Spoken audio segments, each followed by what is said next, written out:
1 hour later.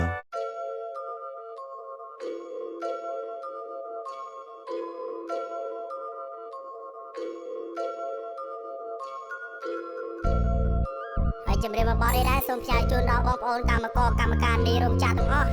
ហើយសង្ឃឹមថាបងប្អូនអស់គ្នានឹងបានស្ដាប់បទនេះនេះហើយជាជីវិតអ្នករោងចក្រជីវិតកម្មករខ្ញុំរស់នៅតែដស៊ីតែមកកាពះកាជះគេ